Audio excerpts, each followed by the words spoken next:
and that I impose this obligation upon myself voluntarily, without mental reservation without mental reservation or purpose of evasion. or purpose of evasion. So help me God. So help me God. Congratulations. Thank you. Can you face the Filipino flag? Congratulations. Thank you. Can you touch the Filipino flag? Thank you. Can we now sign your papers? Can we now sign your papers? Baka makalimutan pirmahan.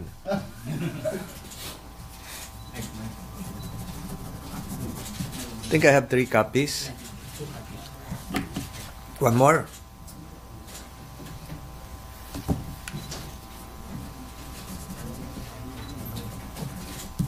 Wala na? Dalawa lang? Can you sign? Yes, above. One more. Can you show this in front of your fans? Here. There's the flag. Okay.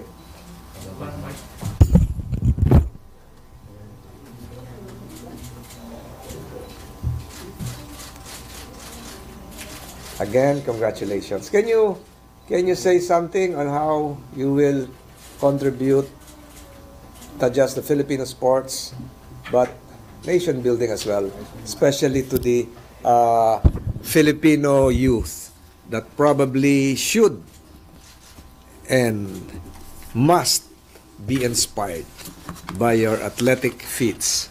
Mr. Corvin.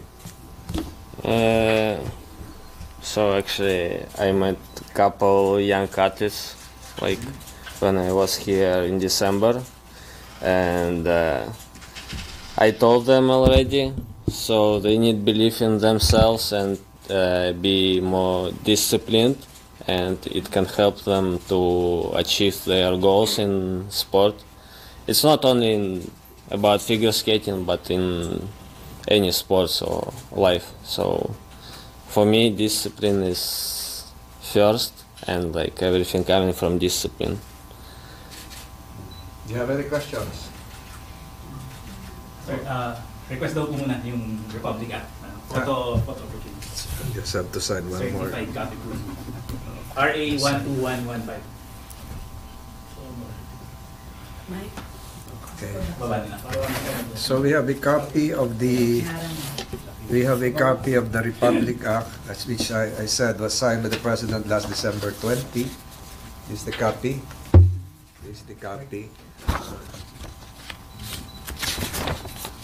So this is Republic Act 12115, granting citizenship to Mr. Alexander Sergeyevich Corvin, and he's officially a resident of Barangay Kupang in Muntinlupa City. Yes, but he will aim to produce the first Philippine medal in the Winter Olympics. When is the Winter Olympics? Next year, When? 2026. I think around January, February.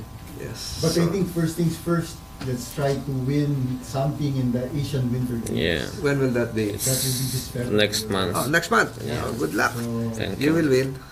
You will win. So you have all this, and then you will have a Philippine passport. Sir, request daw po. Kahit saan baba. Sir, nahawak po. everything is here. Sige. Okay? Fine, very good.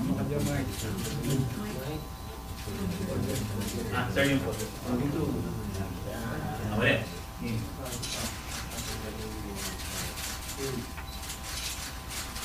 Okay. Congratulations again. Thank you. Thank you. My lucky ball pen. Blue ball pen. You can have a seat. You can have a seat. And you can have all these documents with you. Yeah. You will need this for your Yes. foreign affairs passport acquisition. He arrived here just today. What time? I arrived today. Today. 6 a.m. He arrived as a Russian. He will live tomorrow as a Filipino. And he will come back. When he returns with some medals, he is also Filipino. Congratulations. Thank you. May tanong kayo? I filed a few minutes ago. Have a seat. I filed a few minutes ago Senate Resolution 1267 for the purpose of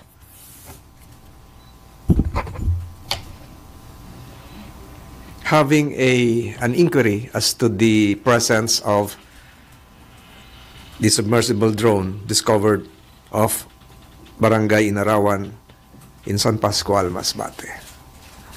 So that would be next week once the session resumes. Sir, committee ninyo po ang Yes. Yes. Sir, anong reason bakit kailangan pong magkaroon ng inquiry sa palagay po? Maraming tanong na dapat sagutin. Maraming himala na dapat malaman. Maraming mga katanungang hindi pa natutugunan. And I was informed it will take 8 weeks. 8 weeks to have the inquiry of the Philippine Navy concluded. 8 weeks. Kung nakita ito, December 30. Bilangin nyo yung 8 weeks. The whole January will be consumed by the investigation. In the same manner, February will be consumed. So, ang haba ay 12 feet. Ang haba ay 12 feet noong drone. Ang length, ang kulay ay dilaw. Ang purpose, scientific research because of the colors. Ang kulay kasi ng scientific, dilaw at pula. Ang kulay ng military sa submersible drones, itim. Ang nakuha sa Masbate, dilaw. Tanong nyo siguro, meron ba nilabag? Tingnan natin kung ano yung madi-discover sa forensics. At siguro sa investigation, dapat masagot din ng Department of Foreign Affairs kung merong permit sa coastal state sangayon sa UNCLOS ang Pilipinas para mag-conduct ng scientific at marine research ang isang dayuhan, isang bansa. Sir, sorry, layman's term lang. Dapat kapag nagde-deploy ng ganitong mga submersible drone galing sa ibang bansa, dapat po kumukuha ng permit. Correct. From the Philippine government. Correct. And right now, we don't... Yun ang lalabas sa investigation kung may permit. Patatawag natin ng Foreign Affairs. Right now, sir, we don't know yet if they have permit. Wala pa akong alam. Kasi merong posibilidad na 100% sure galing ito sa isang mothership. Yung mothership na yon nasa loob ng ating karagatan. Whether it is territorial sea, contiguous zone, or exclusive economic zone. Or, pwede rin itong airborne. Pwede rin ito nang galing sa himpapawid, binaba. May posibilidad na ganon. Ano ang pwedeng gawin ng isang marine research? Test salinity. Test the waves. Test the underwater current. Test the resources beneath the sea. Ayun. I've said a lot. But sir, kung research lang siya, Mm. wala tayong pangamba na for espionage or anything na may delikado sa national security po natin. When you define national security, hindi naman ito military lingo per se definition. National security encompasses economic, social, even food security. Magkakasama lahat yan. So, it can be a prelude to research that would probably lead to something bigger than the research itself. The product can be used for anything. Yung ilalim ng dagat, ano ba yung uri ng buhangin? Ano ba yung uri ng mga corals? Ano ba yung uri ng isda? Ano ba yung pwedeng makitang natural resources? Ito yung pwedeng gawin ng mga ganun drone. Habang tayo nag-uusap ngayon, ongoing pa yung pagbigyan natin ang Philippine Naval Authorities na matapos yung kanilang forensics. Should we be worried on the existence of such in our Philippine waters, sir? Pag walang permit. Pag walang permit. Kasi usually, ang distance nito, sinabi ko na to dati, pag ganito mga submersible drones, siguro 10 kilometro. So, most probably, nanggaling ito sa isang mas malaking sasakyang pandagat na inilunsad. Subalit, meron din posibilidad na ito ay deactivated na at naanod na lamang. So, malaki rin ang posibilidad na hindi talaga sa San Pascual ito nilunsad. Maaring sa ibang lugar, deactivated na, naanod na lang sa ilalim. Ilang bagyo ba ang dumaan sa atin? Lalo sa Region 5. Simula kay Christine. So, maaring naanod na lang yan. Kasi, halos ano na siya eh. Halos patay na siya, dead battery na siya. Nakapag-emit na siya, sigurado, ng informations at signals kung saan yung mothership. Ayun, marami na kayong alam. Yung mga ganitong kaso po ba, na let's say may permit o alam ng Philippine government, kapag may nangyari po, halimbawa tulad niya, napadpad na lang, kailangan din i-inform ang Philippine government na deactivated na, meron kami nawawalang... Dapat.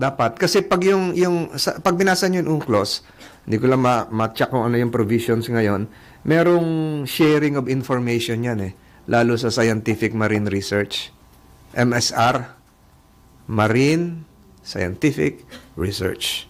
So, yung hindi natin alam, nahingi rin tayo ng datos sa kanila kasi wala tayong ganong kagamitan.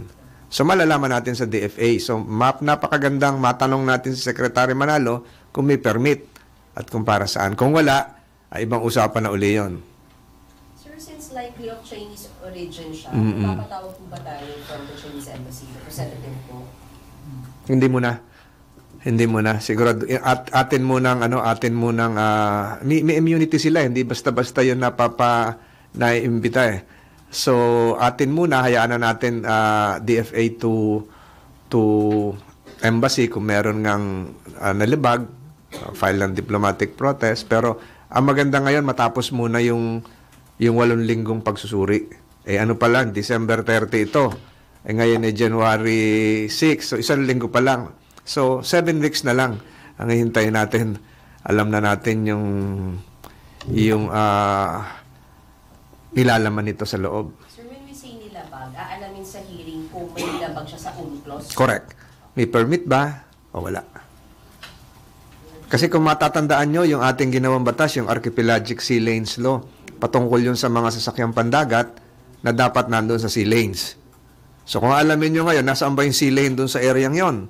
So ito yung channel ng nagmula sa Sibuto papunta sa Mindoro. Yun na, malapit-lapit. So dapat doon dumadaan yung mothership niya. Pero dahil sa tingin ko ay deactivated na, matagal na itong palutang-lutang sa ilalim. Naanod na kung saan man siya galing. Ayun. Sir, pwede siyang listening device? Yung listening device, yun yung nabanggit ko kaninang kulay itim. Okay. Kasi pwede yata siyang for communications. Tama, sabi niyo nakapag-transmit ng info, pero hindi siya pwedeng listening device. Ibang drone yun. Ibang drone yun. Sir, would you know kung may capable ang Philippine Navy natin na mag-detect ng mga ganito, mga unmanned? Ang ating panawagan ngayon, katulong kayo, ay sa lahat ng ating mangingisda. Kung meron kayong nakita o minahuli ang inyong lambat o minahuli ang inyong mga kasamahan na ganitong uri ng mga drone na kahinahinala, pakikuha, paki-report at isurrender sa Philippine Navy o kaya sa Philippine Coast Guard. Marami ako nabalitaan na kahit sa mga putol na buntot ng mga satellite ay maraming nasusurrender na ang ating mangingisda. So, yung ating mga nangingisda ay wag po siguro itong itago o ituring na souvenir, isurrender natin sa pinakamalapit na Philippine Naval Detachment. Sir, aside from DFA, sino po mga ipapatawag sa hearing next week? Navy, AFP, siguro PCG, sir. PCG, yung isang in charge sa meron isang opisina, nakalimutan ko sa DNR at saka sa DOST. Sir, isa lang po tungkol kay Sir Alexander. Bakit po niya preferred na maging Pilipino? I cannot answer that. During the hearings, I was asked, why do you prefer to... Because he has been participating, because his tournaments, his sports association would allow a partnership with a foreign national. And it so happened that Isabel Games is a Filipina. And they have known each other for quite a while, and they have worked as a tandem, and they have earned medals, producing medals and honors for the Philippines. Now, allowed yun sa sports nila, yung dual. Ngayon, mas minarapat niya na siguro i-full-time na natin ang pagiging Pilipino at para makapagturo din sa mga kabataan na pag-retire niya dito sa Pilipinas. Wala naman tayong winter dito we don't have winter here in the Philippines. I think we have skating rinks. We have skating rinks. So. But just to add, for even like, because a lot of the Russians now are not allowed to participate in it. But even before that, they were already partners. So even before The band. war and everything, they were already partners. Mhm. So it's been like 3.5 years? 3 years? 4 years already. So tomorrow you leave again for training or for competition? Training. Yeah. Mahilig to sa inasal. Yung lagi siya you like chicken inasal. You always, yun ang paborito niya. Kaya napunta siya rito. Meron pa kayong tanong? May merienda tayo dun sa kabila.